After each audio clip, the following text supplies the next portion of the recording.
And so when I was scrolling back through the years and trying to remember what to speak about and to try to include some of the challenges to keep it real, it was a little difficult. But then Margaret reminded me, let me read back a few emails. And she started a few, I think. And I said, whoa, I think I have PTSD. I can't, I don't think I'm ready to hear those stories.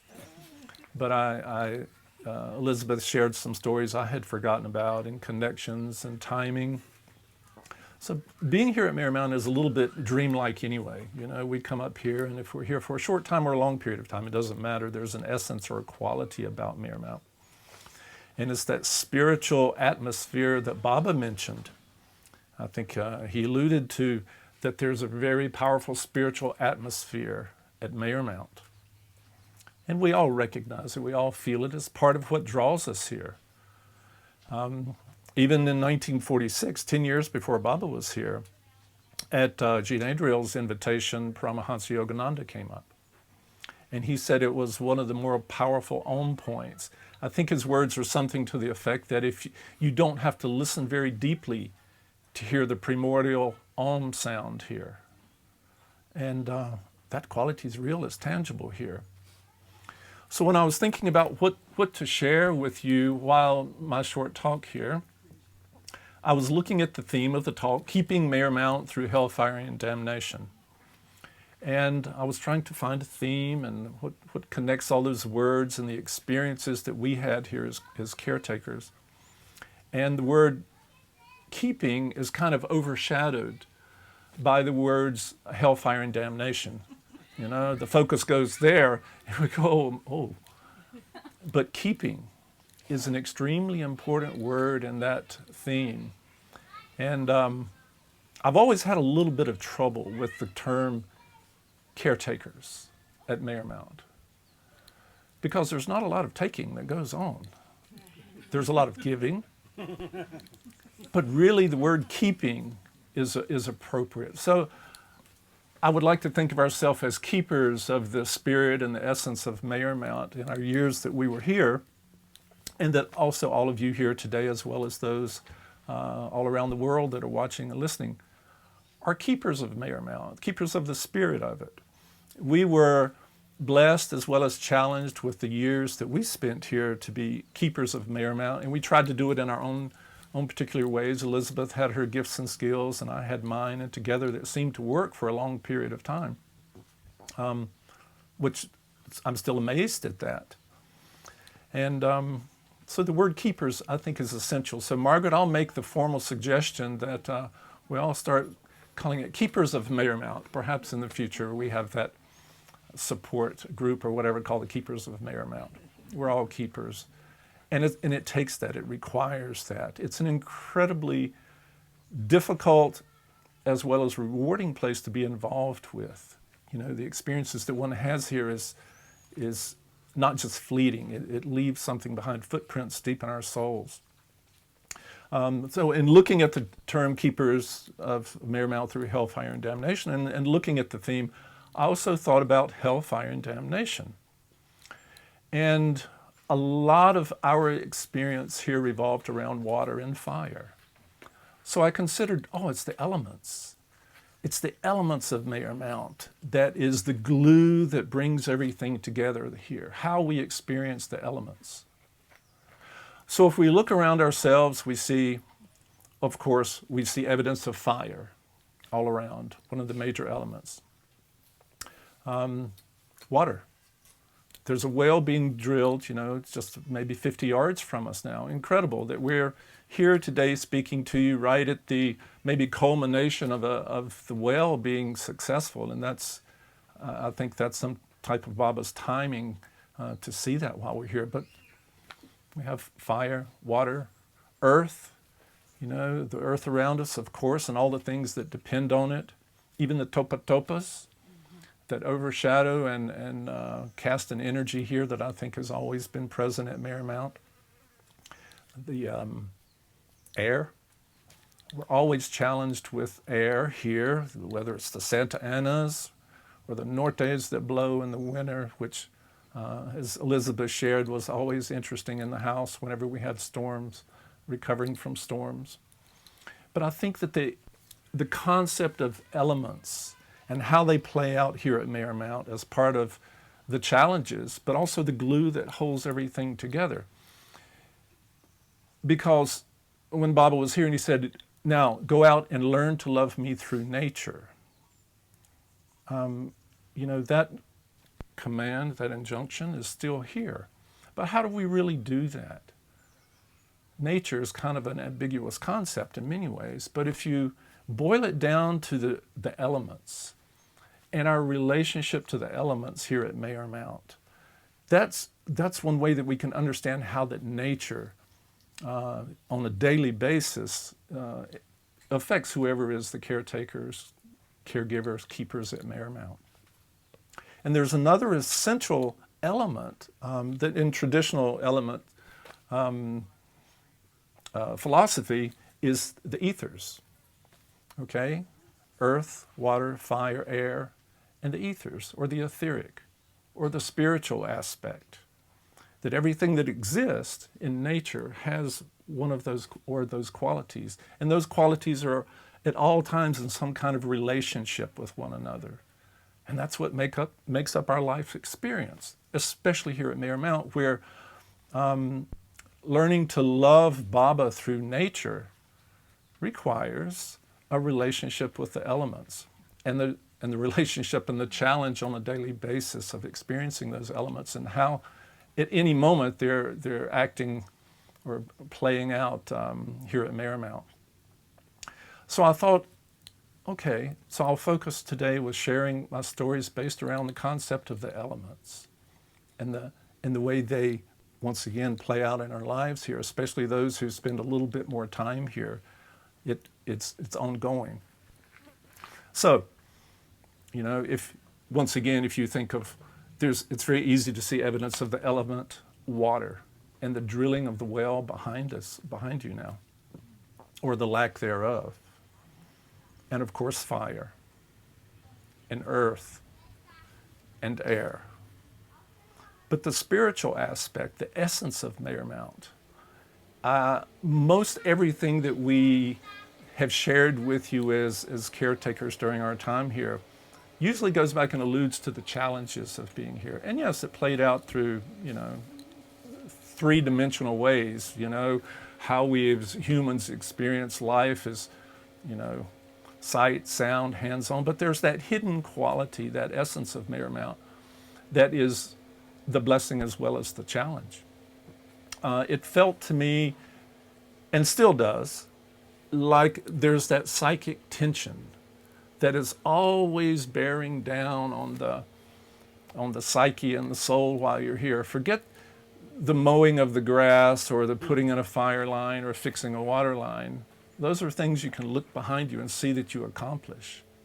And I actually enjoyed those times when I would mow the grass or lay 100 yards of water line on our hands and knees, right, Sam?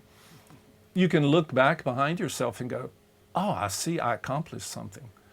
But it's that etheric, spiritual essence that bears down that psychic tension here that I believe was the real reward. But it's hard to measure, right? It's hard to measure when you're here just what's being accomplished. And I believe for those, once again, that have a long history here, you understand what I'm saying about.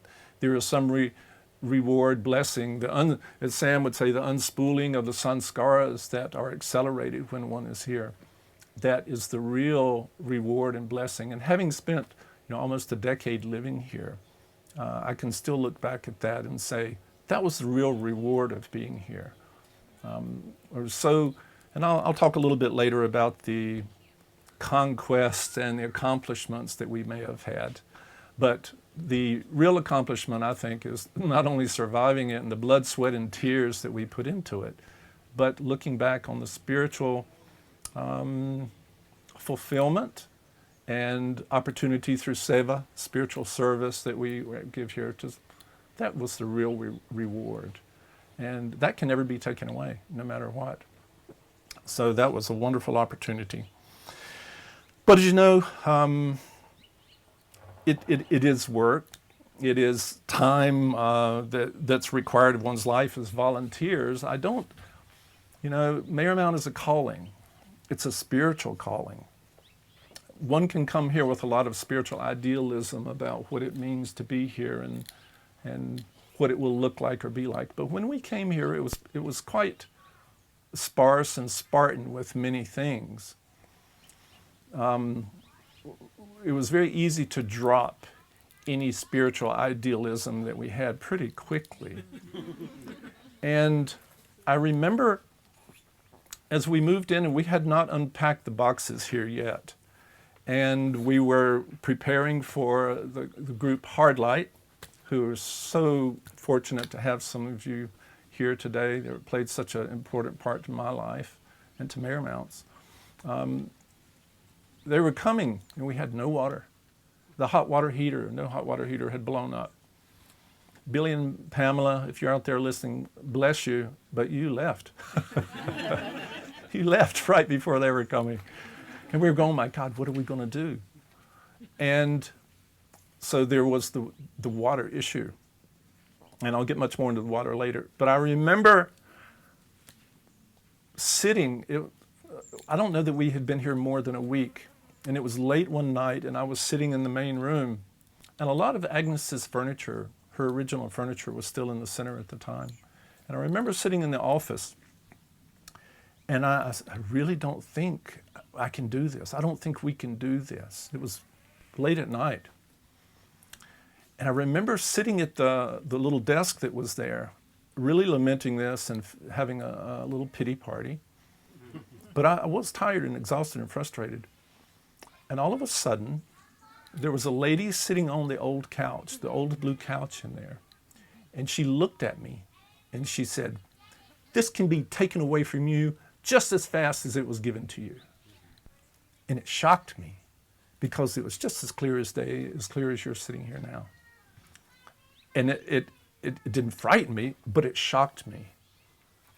And I realized in that moment, I knew what Agnes looked like, but we were new here. And I went back and I told Elizabeth, "You're not going to believe what just happened." And it was a definite attitude adjustment for me. And in that moment, I realized that was true. It could be taken away just as easily as it was given, because I think that our coming here was a gift. And so there was, we adjusted course a little bit with the attitude and our approach to being keepers here at Marymount. But the struggles continued, of course. We were able to get the water going. I can't remember all the details of it, but the struggle was real. And we got the hot water up, and we had a very successful event, and it continued to be successful over the years. As the frustrations would come and go, also related to the element fire, I remember sitting on the couch one morning, the same old blue couch that Agnes had, and once again questioning, did we make the right decision? I really don't know. Did we really make the right decision here? And I remember going, and I was doing my morning meditations, and I sat, and I said, "Okay, Baba, if we're supposed to be here, give me a sign." You know, we're always looking for the easy way out, right? And I said, "Give me a sign."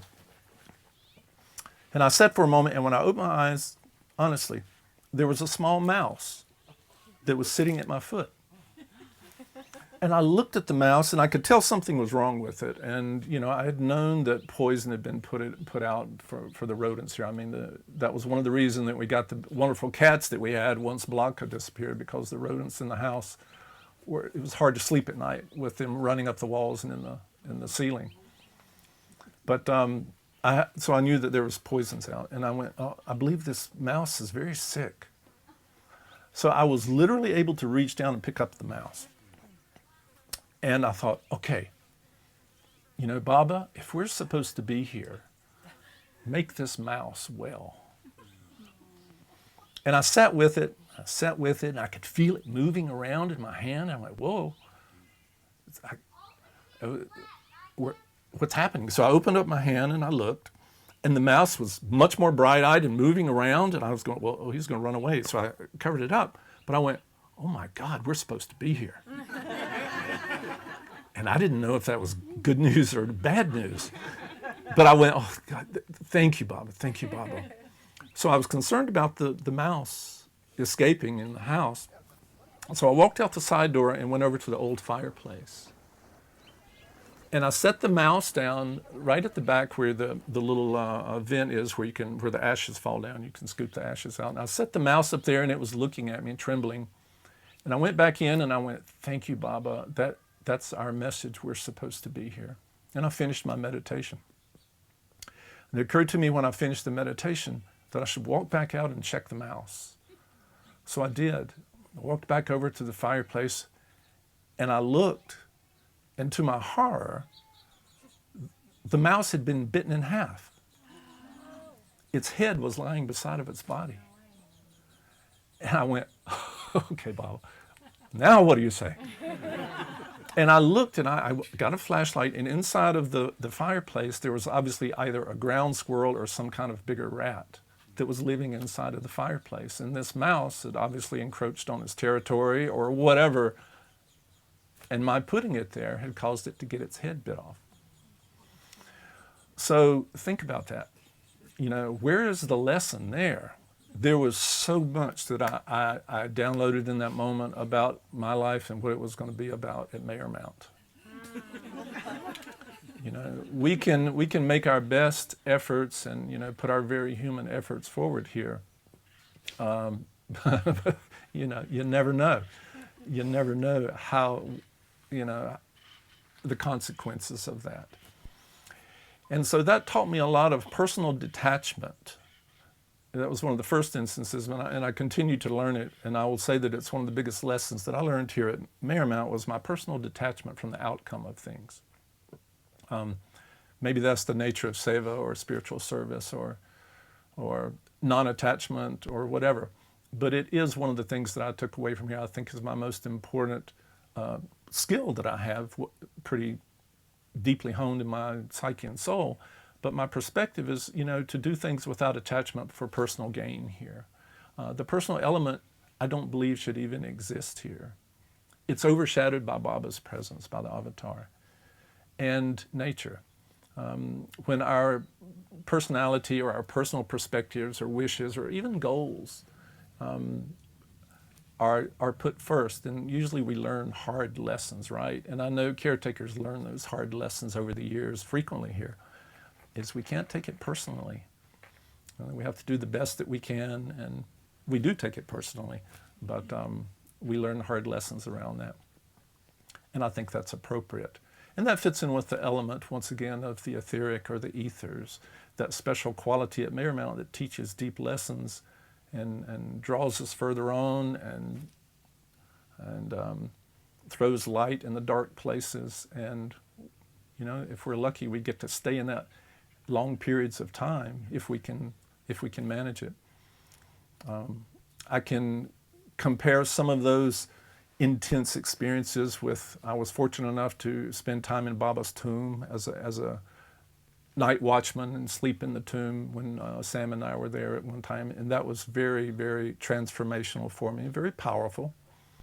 But I can say that here at Mayor Mount, and I think my friend in India, Biff Soper, who I've talked to a lot about it, will also agree that Mayor Mount is one of those powerful, powerful places that's comparable to maybe even being there in India around Baba's Samadhi. There's something about it here.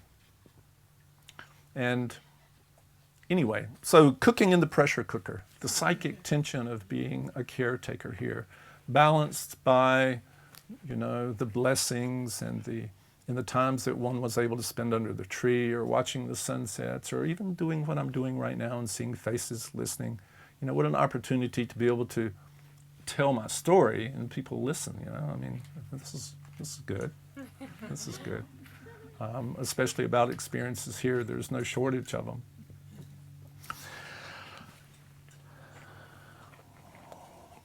But talking about the elements, is it even possible to manage the elements? I mean, that's what the board is here to do, caretakers or the keepers. We're all here to try to manage the elements, but is that even possible? I don't think so. All we do is we're constantly adjusting to the elements. We're responding to the elements and that next thing that happens, or that next storm, or the next fire, or the next big windstorm. The elements are the arbiters here of everyone's experience. The elements are in control and are driving the bus.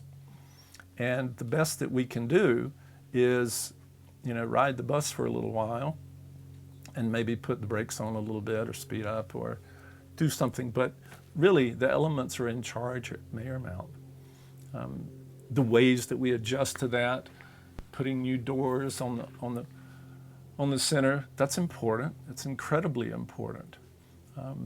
Recognizing Baba's pathway down to the tree and putting stones and rocks up, all of that's really, really important.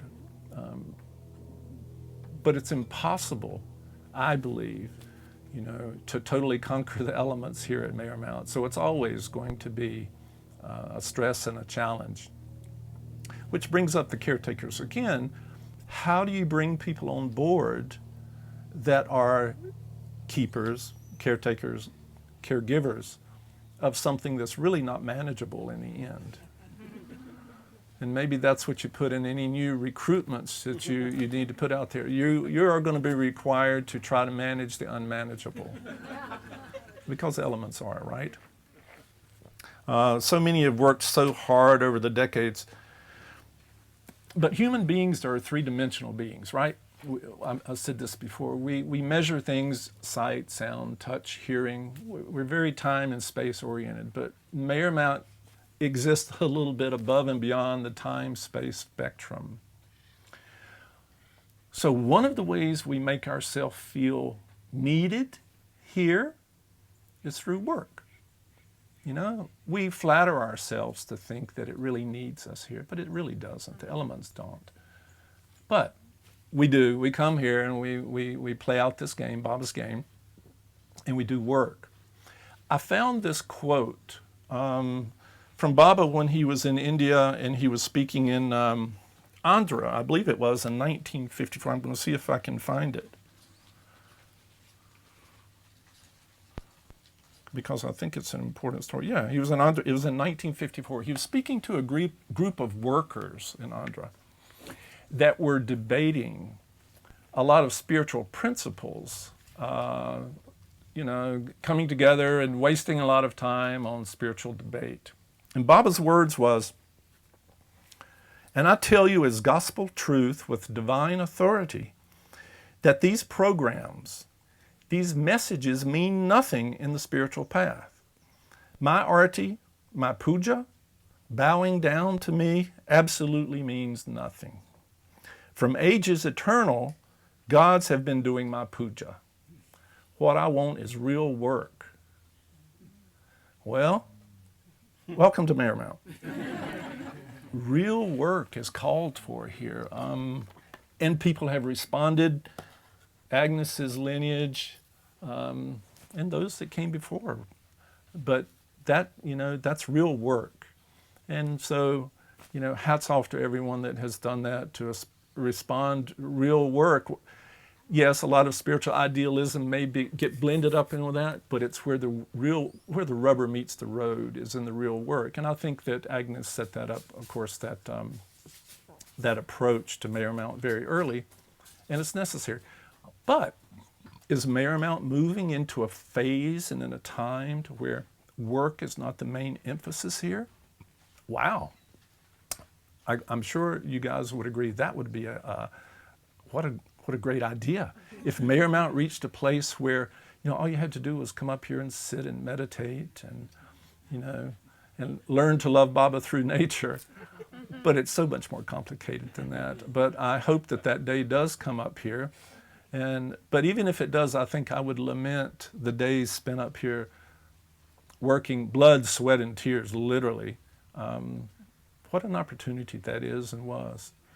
So I can encourage all those, wherever in the world they're looking from right now or here in present, the opportunity to come here and work and spend time here is true seva, true spiritual work, and there's nothing like it. Marymount does keep the soul's inner springs very taut there with that psychic pressure. It's not for the faint-hearted. It helped that I had some tools and gifts, skills that came from my years before I came here. So I thought that I would share a little bit about my years very briefly, because as I just said, the personal part I don't think is very important, but I get to do it on film, so it'll be there.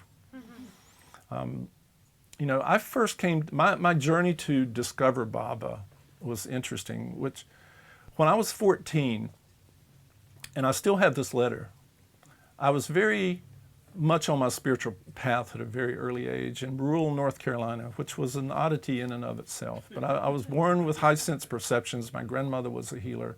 So a lot of this was just, you know, status quo. But I wrote a letter to the Theosophical Society because I had read a book by C.W. Leadbeater, who was a prominent personage in the Theosophical Society in the early 1900s.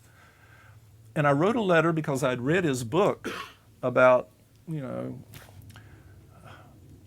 being a sensitive. And so I wrote a letter to the Theosophical Society when I was 14.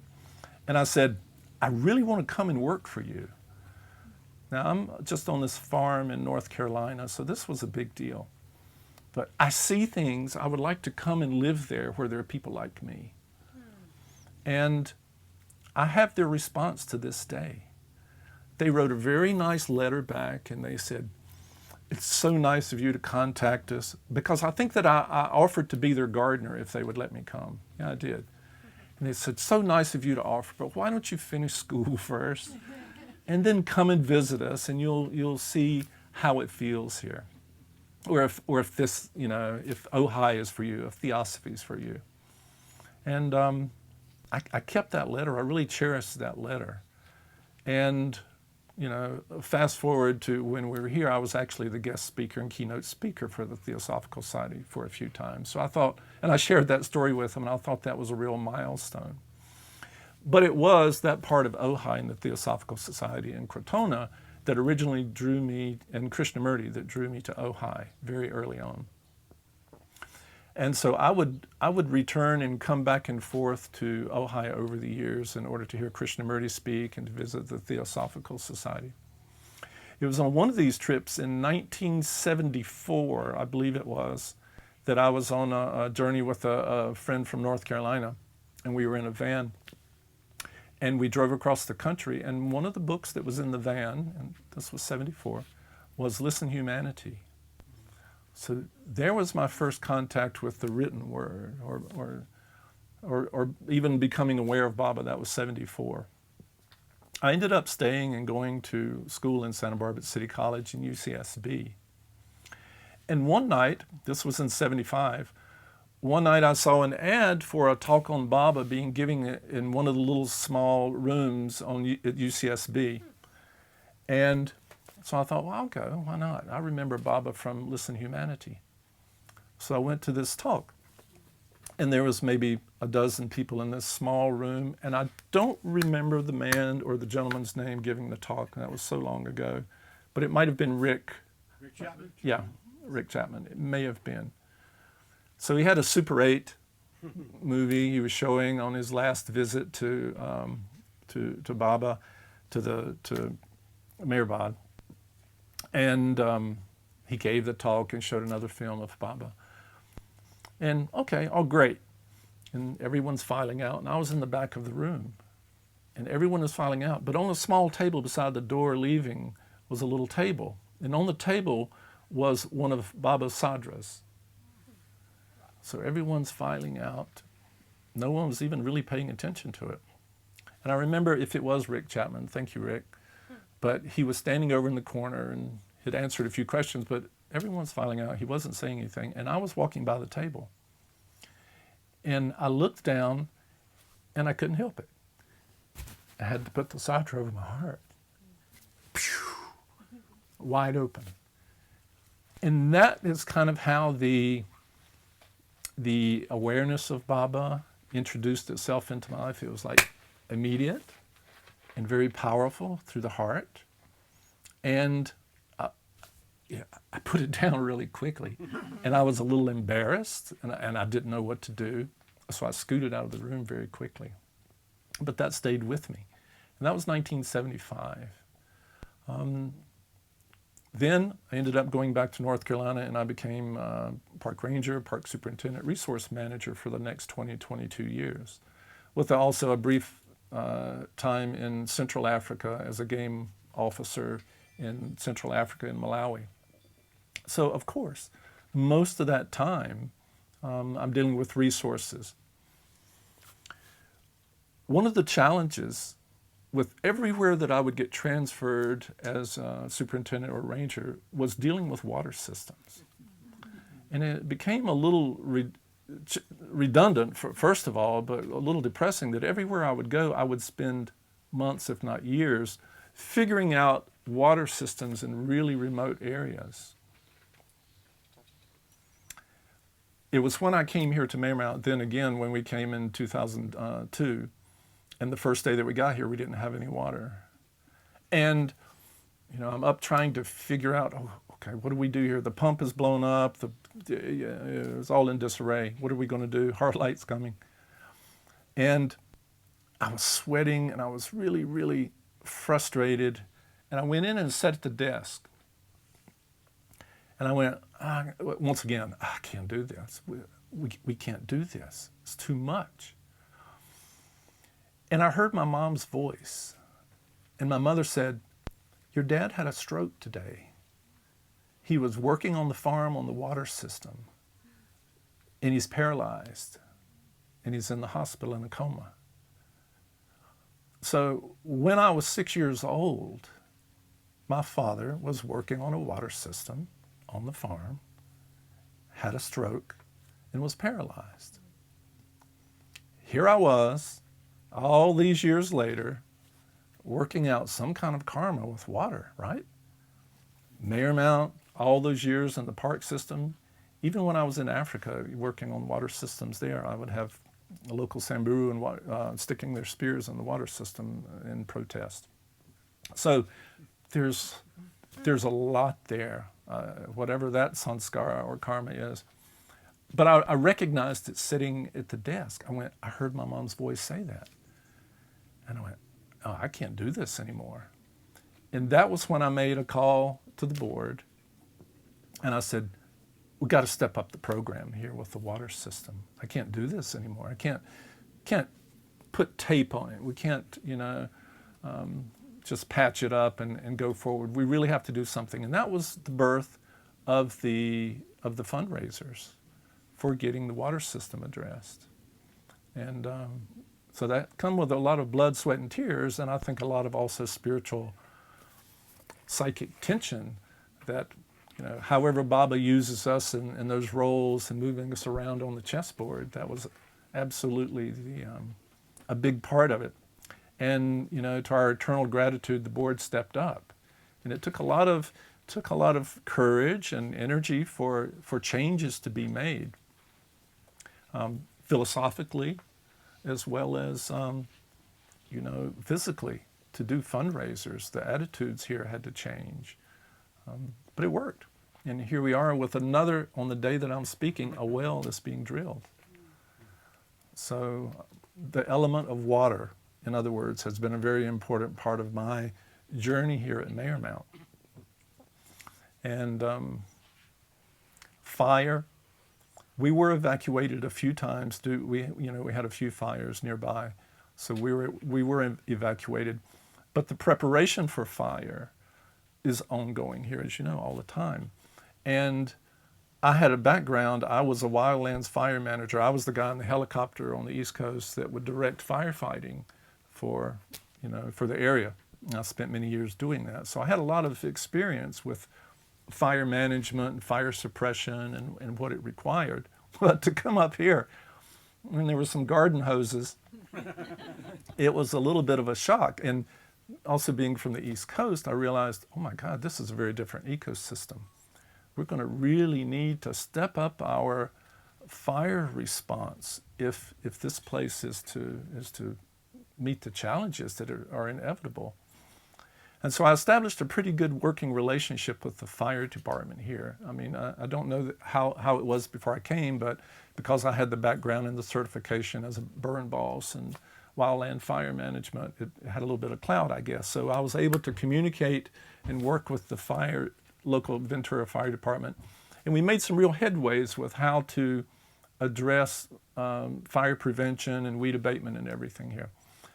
And it was during that period of time that we had one very, very generous person and donor that came through that said, "Ray, what do you need to do this?" And, you know, it was very clear what we needed. We needed a tractor and a lawnmower. When I first came here, all of that you see around you, all of this, all the way to the tree, and all the way up on the hills on the other side, I did with a little 19-inch Sears push mower. It was hard work. And so the possibility of having a tractor and a riding lawnmower, whoa, it was made possible by a very, very generous donor. And it changed life here at Marymount that in ways everyone still benefits from. And with that came the fundraiser, and of course the tractor needed a place to live. So we had to, you know, look at a new structure in a building that used to be just an old broken down barn to put these new things in that we were lucky enough to receive. So again, my background as a park manager and how to organize, what to order, what to have, I think it helped along the way to give some structure to these changes that were imminent at Marymount and continues to grow to this day. But the element of fire, of course, another big catalyst in addition to water. But I'll reiterate again, the element of the ethers, the spiritual essence at Marymount was always cooking underneath all those other things. As I said, it's quite easy to look behind oneself how we've mowed the grass or laid the water line or painted the side of the building or made the repair. But it's much more difficult and to feel fulfilled in where one journeys with that essence that is always bubbling up here, that is unwinding those sanskaras and shining light deep on the self. So the discovery of the self here is really the hard work. The others can be measured. But I do have a karmic destiny here, it seems, with water. I remember we were here, and some of you may know Esfandiar and his time here, Vasali. And he was a part of the Prem ashram, and correct me if I'm wrong, Sam, that Esfandiar was such a spiritual light and part of the community here.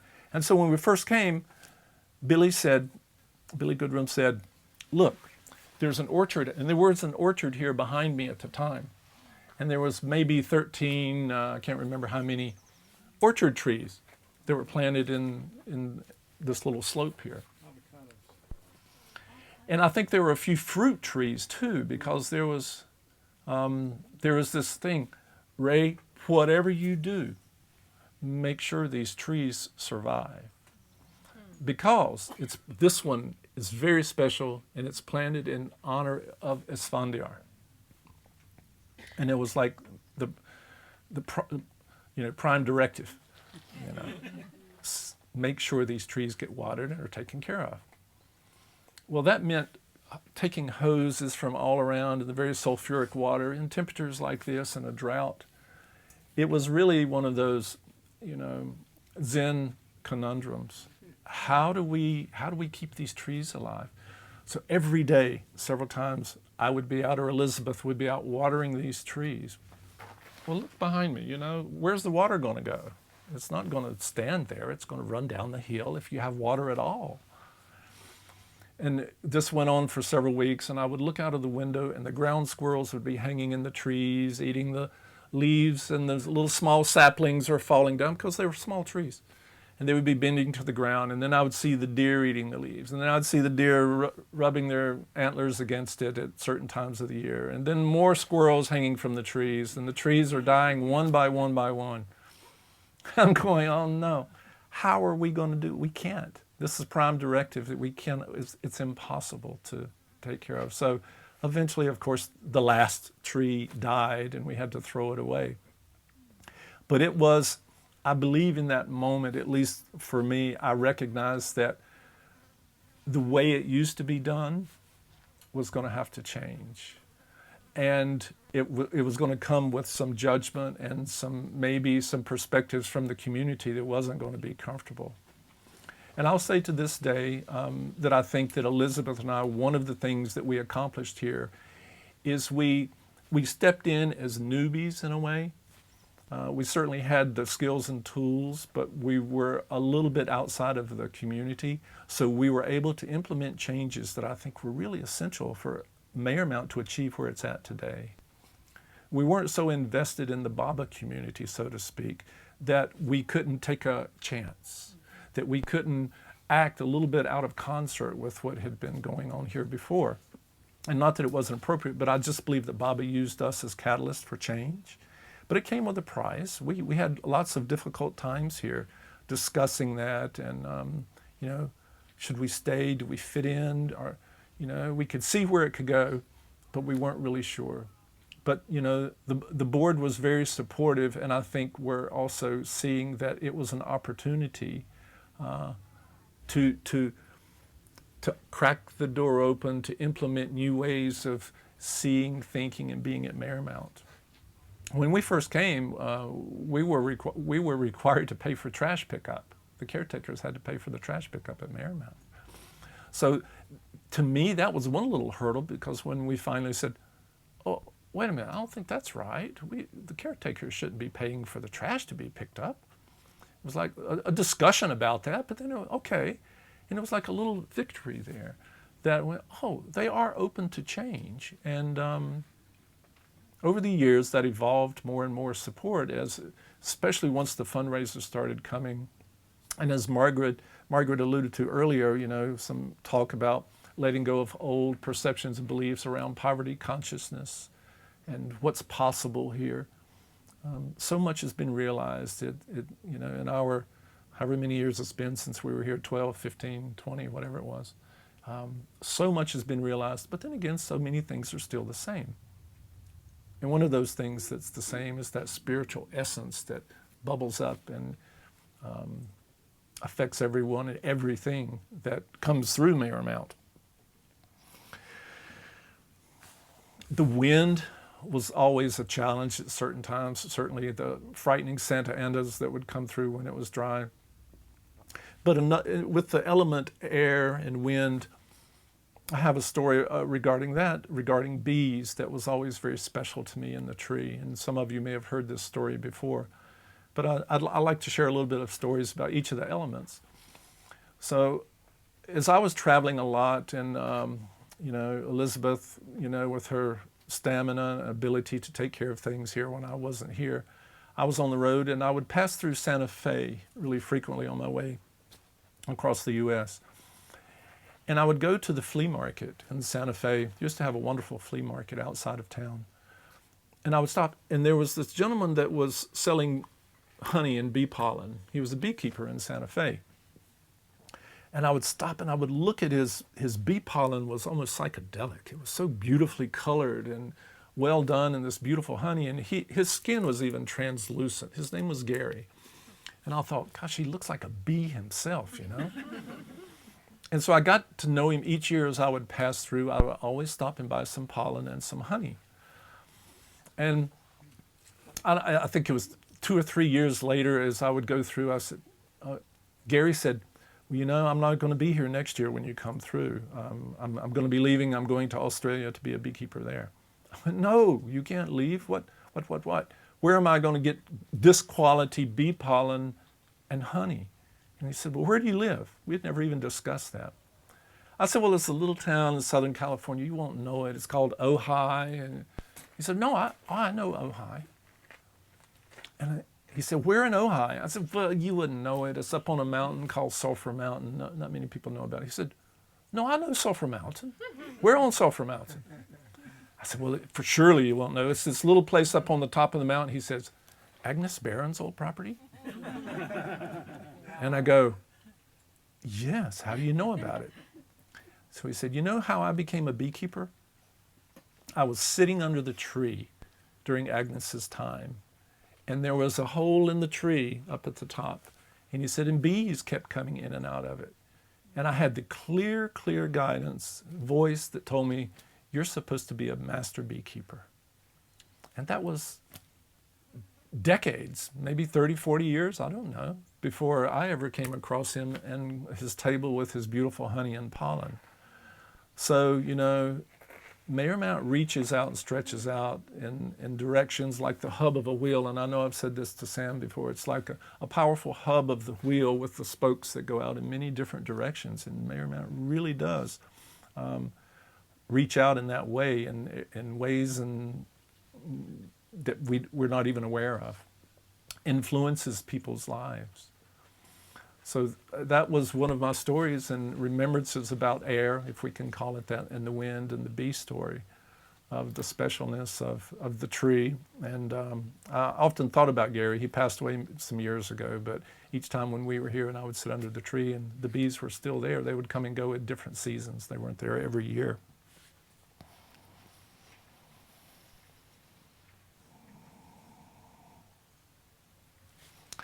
Earth element. Well, it was my understanding that when Baba was here, and he was walking with Agnes, and Sam, please chime in if my memory is incorrect, but when he was walking with Agnes out towards the point, he was pointing around, and as I was looking at some of the video and movies of Agnes's time here, and when Baba was here and when he was here walking with her out, and she made note of how he noticed every little blade of grass, how he noticed every little element of nature and everything around him, and he was so present with everything. And when they got out to the point, he wanted to kind of know, okay, where is Marymount? Where's the boundaries? What's this? What's down there? What's down there? Is that how he did it, Sammy? Where's the corner post? Where's the corner post? Down in that corner. So if you stand at Avatar's Point and you look down, it's very steep and very narrow little canyons there. And Agnes responded, again, if I'm incorrect, correct me, that she wasn't sure. She said down in that rocky canyon. Down there somewhere in that rocky canyon. And it remained that way for many years. But I understand there was some consternation on his face, and he looked at her with a little bit of disapproval, like, what? You don't know? Or maybe he knew something, which I'm sure he did, about the future. So fast forward many years, and to the board, I apologize, I don't remember all of the dynamics that led up to the survey that was funded for Marymount to really pinpoint exactly where all the boundaries were of Marymount. And so when the survey crew was here, all of them were found very easily until it came time to find that one stop or that one little cement thing down in the middle of this deep canyon, really steep and hard to get to with all of the creosote bush and everything there, very rough. So we decided to go down. I went with the survey crew to find this point. And we spent quite a lot of time climbing down and sliding. And it was quite dangerous because that area has had lots of landslides before and it's very unstable. And they were setting up their instruments and we dug around a little bit and we finally found it. We found that corner post. And the minute we found it, I heard one of the survey crew go, "Look out, get out of the way." And we look up, everyone scattered. There was only two guys. They scattered and I look in the side of the hill, once again, it's falling in. And in that moment when we opened up that one corner point, and I had to climb up out of the way, it filled back up. It covered it up again. In a big way, we had to move. It was actually very dangerous. I don't know if it was ever recovered again. They got the reading on it, but I believe it was covered up again. It would be very difficult to find again. But, you know, how Baba works through the earth here. You know, that mystery, the great mystery of how we learn and how we grow and what we experience here. Sometimes, you know, it's the great mystery. We're not meant to know every little part of it. But I can't help but think that when he was here, he absolutely knew something was cooking in that corner. And either it should stay hidden, or you better work really hard to find it because it's an important part. But that was a very important milestone for Mayor Mount to do that survey. And what did it lead to? Once we got the survey was important because I think Baba knew that the fence line was in the wrong place. And oh, that's right, it led to all that. neighboring property, which was owned by Larry Hagman, the actor, was encroached on Mayor Mount by almost half an acre in a thin strip of land. And the survey showed that. So that led to them suing us for Mayor Mount for adverse possession. And that lawsuit and various proposals to try to settle it went on for about like 5 years. And finally it was settled. Finally they agreed to make a contribution to Mayor Mount sufficient that Mayor Mount deeded them that little 0.44 acres. Well, for those that are streaming or may not be, but that weren't able to hear Sam's response, we'll just say that Baba's awareness and timelessness of the energy and the effort, all on Mayor Mount's behalf. Once again, the blood, sweat, and tears, and the repercussions of that one corner. Obviously, he knew what was cooking there, and that was once again one of those major touchstones or turning points at Mayor Mount, with the survey and what everyone went through, and the completion of that, to know exactly where the boundaries are. How can you take care of what you have unless you know exactly what you have? And so that was an important milestone.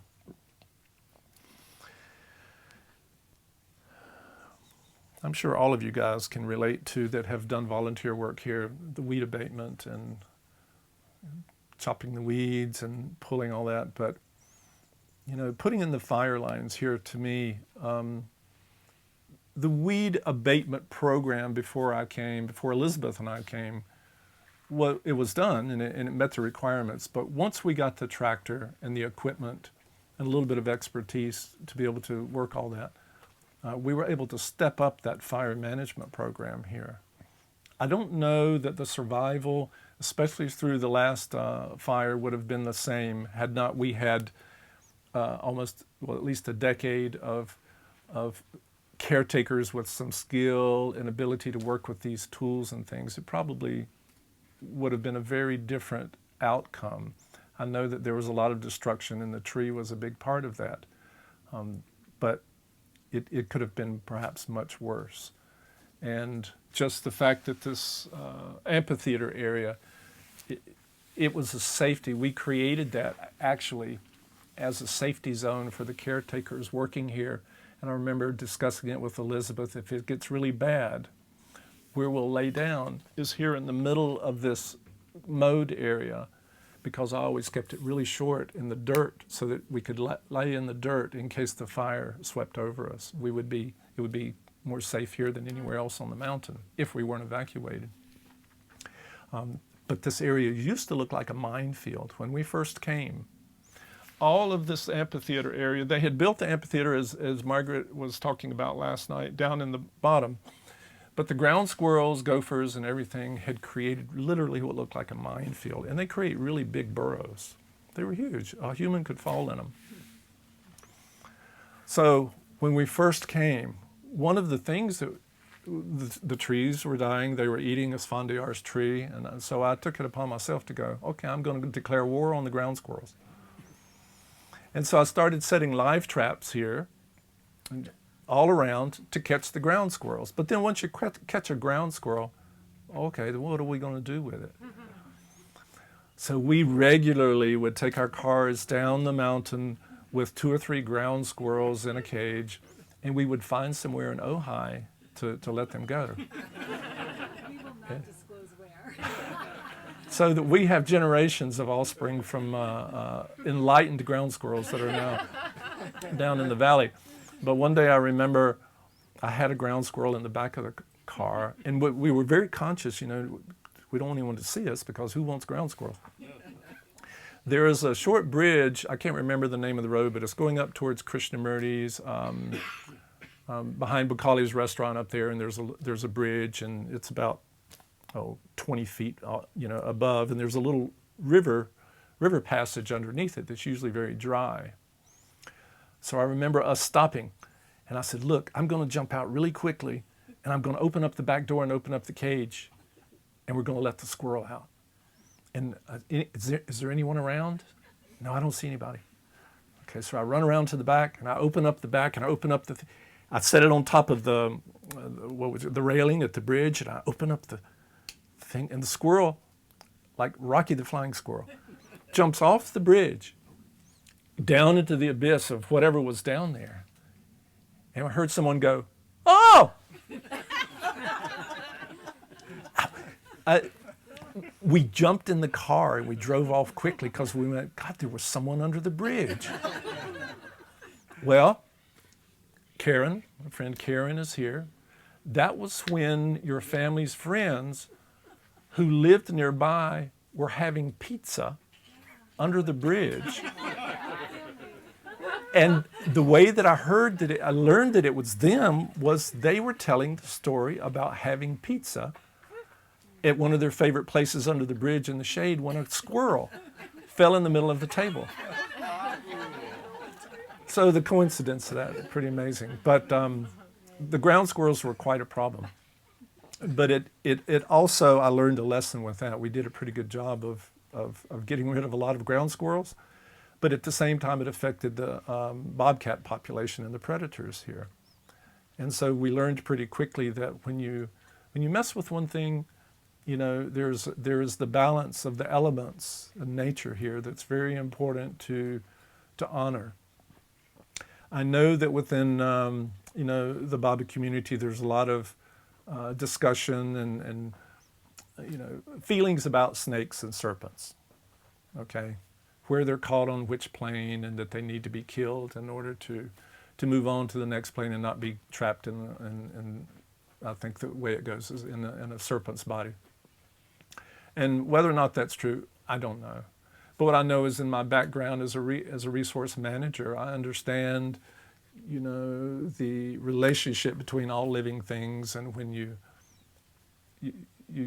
do something here, you lose it over here. I wrote a haiku when I was 15, and the haiku was, "Rabbit jumps over the stream, stirs the sea for eternity." So if one little movement here is going to affect something here, especially in delicate ecosystems like this. So at the time, we were here, and one of Elizabeth's things that she wanted more than anything was a nice garden. And so we did. We had dirt brought up, and we built a very nice raised French bed garden here, and we put fence around it for the deer and everything. But there was a rattlesnake that regularly lived in it. And that rattlesnake was always there, and it was quite a large one. And to me, it felt like a guardian and a presence. And so when people would come up to Mayor Mount, I would often talk about the snake, and then sometimes it could be seen. And so my background in parks and being an interpreter and a naturalist, I would share about the importance of the balance in nature, and even this snake has its place here. So it kind of the end of my time here. I was here for about a year, not quite a year after Elizabeth left. It was my birthday on May the 8th, on the final year. And so it occurred to me that what I wanted to do more than anything was to spend it with that snake. So Brad and I borrowed some nice audio equipment from Brad, and so I went out to the garden where the rattlesnake was, and a very large one. It had 12 rattles on it, so it was quite large. And I looked for the rattlesnake, and I found it, and I captured it. And I put it in a trash can. This was the day before, because I said, tomorrow's my birthday. I'm going to spend this time with this special being that's been a strange part of our journey here. And I put it in the trash can and put a rock on the trash can lid. Went to bed that night with the intention of getting up the next morning. Number one, I wanted to get audio. I wanted to record some audio of this rattlesnake rattling. We were working on experimenting here at Mayor Mount with recording a lot of the natural sounds, and Brad has spent a lot of time here as a volunteer in doing that. We have beautiful recordings of hummingbirds and California quail, but we were doing the same with the rattlesnake, and I was doing it myself that day. So I went out the next morning, I got all of the audio, stereo stuff set up, and I was going to take the rattlesnake out. You know, I've handled snakes before, and put it on the ground and get it to rattle. I look in the trash can, it's not there. Oh, but the lid was still on it. Where is the rattlesnake? Well, it didn't take long, and it was a cool morning here in May until I found the rattlesnake. So I did exactly what I said and planned to do. I sat with the rattlesnake most of that morning for a few hours and recorded it rattling, and even sat with it. I had gloves on, but I had it in my lap, and I sat with it for a few hours for my birthday. Because to me, it was a completion here, the shedding of the skin, you know. And so I honored anyway that. So there was lots of other influences for us here at Mayermount, that two-legged, four-legged, the winged, not just humans, that were part of the journey. And that was kind of at the end of my journey with the rattlesnake, for honoring Mayermount and all that symbolized for me in that rattlesnake. Now, we had lots of accomplishments and rewards here, and I'm just going to kind of look at them, but I know that I have forgotten a lot. So you have to forgive me for that, but I guess these are some that stuck out the most for it. And so how did we help balance the elements here at Mayermount? As our term here is keepers, caretakers, caregivers. How did we assist with the balancing of the elements? I don't know that there can be any higher service here at Mayermount other than helping to try to balance the elements so they don't overwhelm everything. Well, I think that we were in some way catalysts for the fundraiser.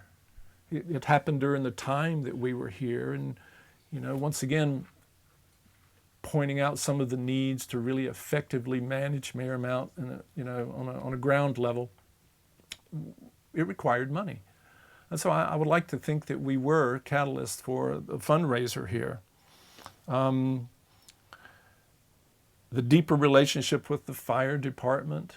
Elizabeth was so good at dealing with the public, and also we had in the Ojai Museum, we had an exhibit there that was part of, and actually a very nice presentation that was honoring the main, we'll call it spiritual centers in Ojai. And of course, Mayermount was one of those important, I believe there was five.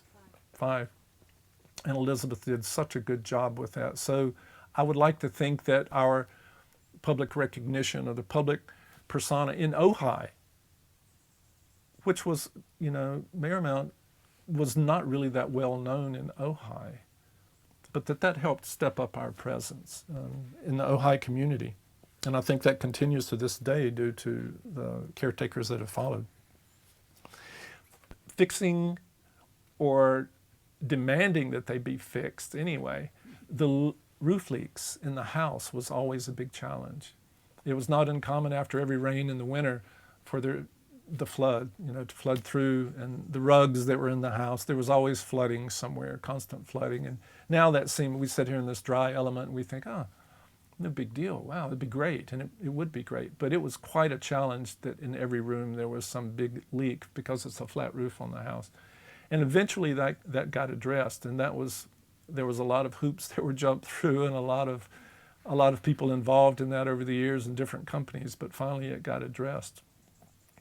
But I believe that we were a part of the beginning of really of bringing attention to the need for that. Surveying and finding that corner, being a part of that survey that was done, the leveling of this amphitheater. It may seem kind of like mundane thing now, but it really is a big part of the fire management. And perhaps one day in the future it serves another purpose. But the fact that it doesn't look like a minefield now is quite an accomplishment. We also established a good relationship with the Audubon Society. And so the birders that would come up over a period of time, I loved birding, and we would host the Audubon Society, and this became one of their favorite stopover places. I'm not quite sure how that still continued, but I know that the relationship with the importance of birds and releasing raptors up here, all of that pretty much began back then. We also looked at laying out a trail system here. You're familiar with the ones down towards the tree, but we also spent some time laying out one, and I believe it really began during Jonathan Burroughs' tenure. But Sam and I and Margaret and Elizabeth and volunteers spent some time laying out a trail system that perhaps one day will be realized. There's a lot of issues around it being on the other side of the road and the property and stuff, but I also see that as an important part of the information that's contained here at Mayermount for future activities and ways that how Mayermount can serve. We laid the groundwork for that. Master plan implementation. I realized very early in my park service that it was very, very important to have a master plan and a mission statement. Mayermount had a mission statement, of course, but to have a plan in place, because I believe that, with the change of the caretakers, which can occur every few years or a little longer, it's important that, or with the change of the board, that the vision for Mayermount isn't just depending on the strongest personalities on the board, that there is a guidance that's in place there that serves the overall mission statement of Mayermount and what it's here for, and how it can evolve, but also with some understanding and constraints, and with some roots in reality. Because it's with those years and the experience of the board, they know what works, what doesn't work. And the Mayermount caretakers kind of reiterate that and sometimes shine light on where this doesn't work or this does work. But that's experience, and that experience is important. We were talking last night about, and Sean was mentioning how important it is to have experience that gets passed down through the lineages, whether it's the board or the caretakers. And that's extremely important for the board, to have that lineage and the experience, and especially that time spent at Mayermount, sleeping here particularly, to guide Mayermount so that it's not just a new idea or a new whim that may affect the deeper purpose of Mayermount and that balancing of the elements. So, Sam asked that, when you're talking, would you please share what you think the deeper significance of Mayermount really is? What's it all about? Well, I hope that in my talk and in Elizabeth's time talking with you that we're able to share a little bit of that. But for me, it all lies in the challenge to go out and learn to love Baba through nature. It's not through a tennis court. It's not going out and learning to love Baba through other things here. It was deliberate to nature. And nature is made up of the elements. So how do we work and manage the elements? How do we awaken our real purpose here? I think that for me, that's the significance of Mayermount. It's a very unique place. It's not to duplicate another Baba center or a Baba location. It's so unique in and of itself. And one doesn't have to spend much time here to feel and see that. It's been recognized, through more than a few generations, probably even the ones that came, the earlier Americans here. It was a special place. So it's unique. And in that uniqueness, its management, I think, calls for a unique approach.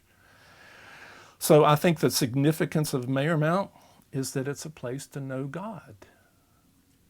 Wow, that's a big one. So what do you do with that? I don't think you have to do anything. I think we have to be careful what we do, and that it's more about managing less rather than more, which can allow that essence, that etheric spiritual essence, that kind of intangible element to come through to give guidance. It will guide its own way. That I know, through the challenge. Winston Churchill said, plans are essential, but planning is useless. And maybe that applies a little bit here too. There has to be plans and management plans, but we have to give the elements the run of the show, because it will be the determining factor, Baba's essence and the God force that exists here that drives everything. So Mayor Mount is a spiritual calling. To be here, you can't separate the work part of working with the elements from the etheric and spiritual aspect of serving God, and in the end, which is self, right? So I really appreciated my time here and sharing this with you. And I think that Elizabeth and I would say, if you have some questions, you want to come up, Elizabeth, and let them. You can ask me while she's getting prepared, but if you have any questions or comments, I'll be glad to. Yeah, Jim. I'd like you guys to talk a little bit about I know you both had interactions with Larry Hagman when he was still living down here. So maybe you could talk a little bit about that and how he if he was a good neighbor during fires, etc., etc. Well, Jim was asking us to comment on one of our neighbors that was here for the most time that we were here, Larry Hagman, a very public person. And I got to know him relatively well, and they were good neighbors. He was a very eclectic man, and they did love Mayor Mount. I think they really tried at one point to buy this land up here to build their house. And of course, I'm not sure what their relationship was with Agnes, but they didn't get it. So they had to build down a little lower. And I don't know how that may have triggered his ego or not. But I remember on one of Larry's birthdays, I invited he and his wife Maya to come up, and we hosted them at the Point with a nice breakfast luncheon and a friend that was a cello player, a very accomplished concert celloist, to play for them to have their breakfast out at Avatar's Point, looking down at their house. And they really had never really seen their house from that perspective while they could relax. So we were able to form a nice relationship with them. I remember Larry it was part of the heading on his stationery was heaven, because he considered his place down there heaven. But we did do some exchanges with, sometimes if we needed labor or help, because our boundaries were one and the same, especially in that disputed area. We regularly had to go down and get access and talk to them. So in my opinion, they were good neighbors. And it's kind of the nature of Ojai in the mountain, eclectic neighbors that add to the story. I have lots of stories, but those would not be appropriate.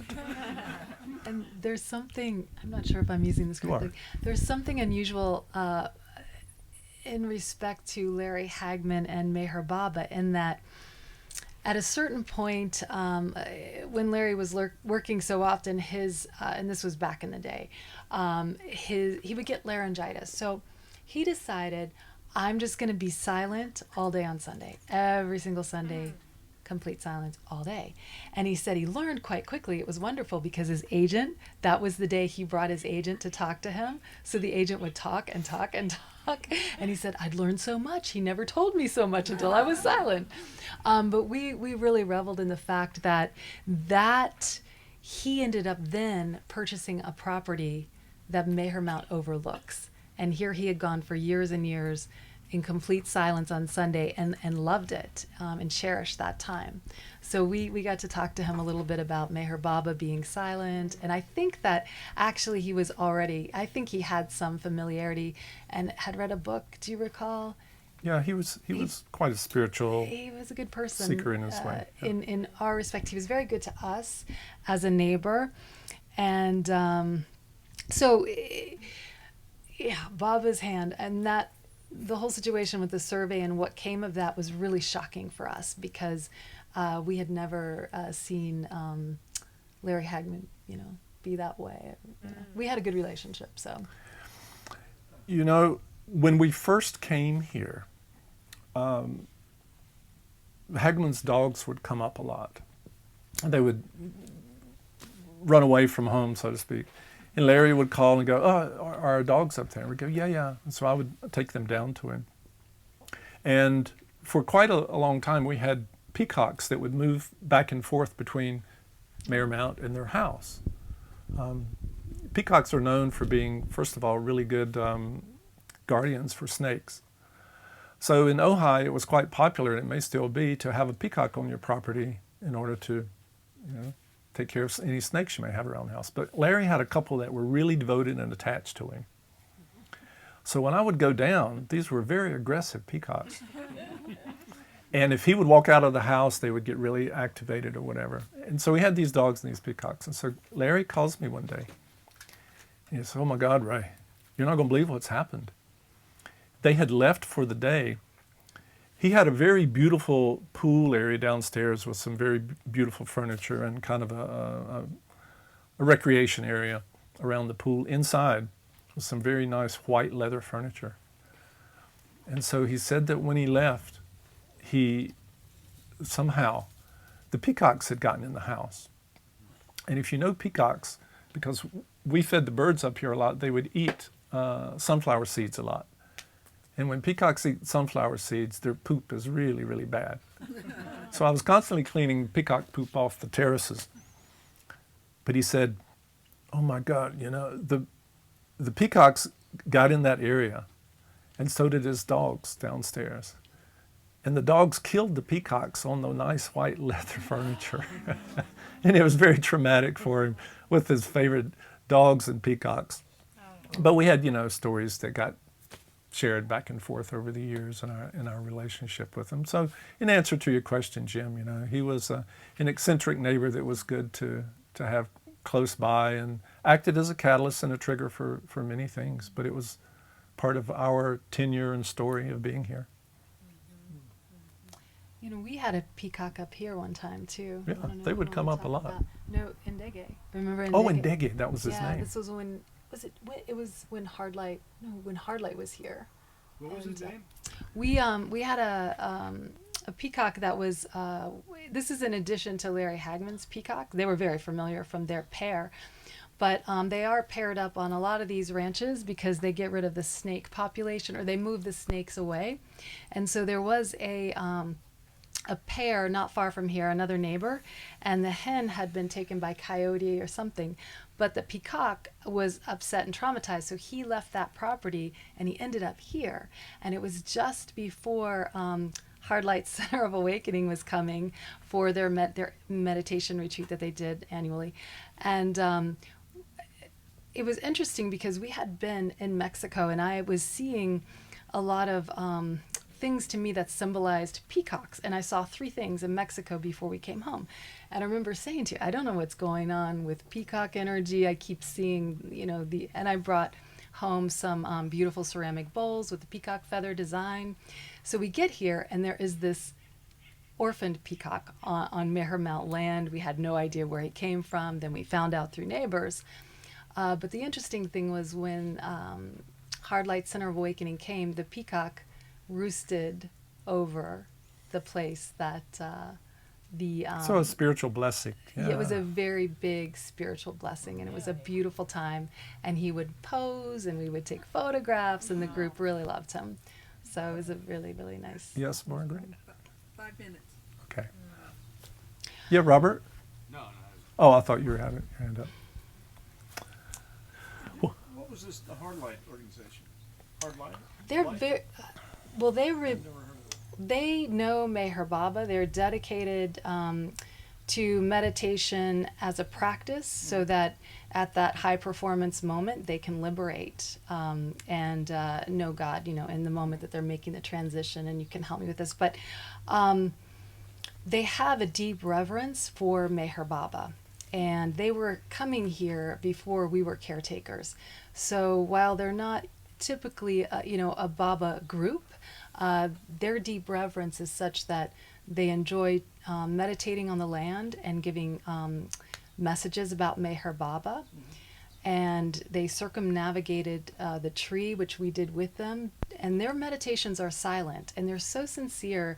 I think 12, 14 hours a day, is that about right? They sit in silent meditation throughout the retreat of 5 days or so, and they take breaks, and as they take breaks they would walk around the tree in silent meditation and reverence, walking meditation.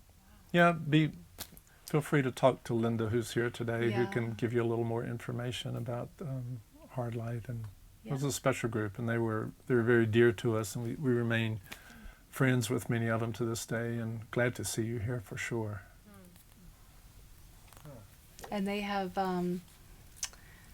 they supported Meher Mount in the ways that they can throughout the years, and Yes, come very for much. visits, Armatiti, and just on their own as individuals, they individually feel drawn back to Meher Mount and support Meher Mount that way. Yes, Bing. Did you notice people who had no familiarity with Meher Baba wandering up here by happenstance? We did. And when they came, they would come up and say, "Why am I here? I don't know why. Please tell me, why am I here? What is this place?" And so sometimes, you get a feel for whether or not you would like to take them directly into reception and show them the information about Meher Baba. So you can make a decision there, and quite often it was, in a way, easier to just take them first to the tree, because then they got it. They got it right away. They said, "Oh, this," and they actually quite often, they just felt it. We didn't have to say much. We could just lead them there and say, "This is why you're here," and then we could give them all the information about Meher Baba, and this is a property dedicated to him, and then they would come into the reception after, sign the guest book, and understand without a lot of Meher Mount is a lighthouse. It's a beacon for that essence. And the first week that we slept here, for me, being relatively sensitive, it was like sleeping in a train station. Like if you could imagine sleeping on the floor of Grand Central. Because all night long I could feel people and presences and thoughts and energies coming through Meher Mount all the time. So I believe it's a touchstone for those, even those that may not have ever been here before. It's a touchstone on subtle levels as well as, tangible levels. So people are, maybe not people, but consciousness, souls, they do land here, they come through. And it was quite disconcerting the first few weeks living here, trying to sleep here with that kind of busyness that went on 24/7 on subtle levels as well as physical levels. I know our time is up here, but I would like to close with just one thing. When Elizabeth and I were talking, right, before we came, and we were, okay, how are we going to present this together? And what are we going to say? She said something to me. She said, I just want to ask you, if you had to do it all over again, and you know what you know now, would you do it? And it was a big question, and I thought, but it didn't take too long.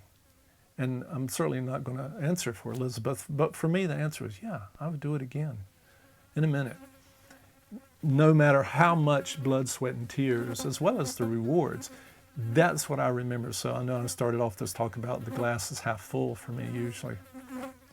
And I still feel that way, that this is one of those, I travel a lot around the globe, and I go to the most powerful places I can find all around the world, no matter what I'm doing in my work, to fill up, to touch that essence of something that, occurs in different ways in different places. And there are other powerful places on the planet, but Meher Mount is one of those touchstones for me that I try to come here as often as I can in order to fill up. So for me, the answer would be yes. Yeah, I would do that. And Elizabeth? Well, excuse me. I spoke to that a little bit earlier. The person that I am, Actually, It's okay. Balji, I'm going to give Balji some credit here, and we miss him, and we were very happy that he came to Marymount when we were here as caretakers. And I remember seeing him in LA, and I think it was a time, you know, he was happy. We were eating ice cream at Sam and Margaret's house, and he brought that up, that his time with Meher Baba, it was something that he would never let go of. It was the most important, obviously, the most important time for him, and yet, if he knew what he was going to be doing, he would never have said yes. And we laughed and had fun with that. It genuinely resonated with me, because that's what Meher Baba does, is he stretches us far farther than we ever would imagine or conceive that we can do that. And so it's difficult to say yes to that, knowing what it is. It's nearly impossible. So while I wouldn't trade my time here for anything, I really wouldn't trade it. And I'm grateful for it nearly every day. If someone said, this is all the things you're going to be doing, I don't know. I'd give you some credit for that. She's wiser than I am. Thank you guys for letting us do it.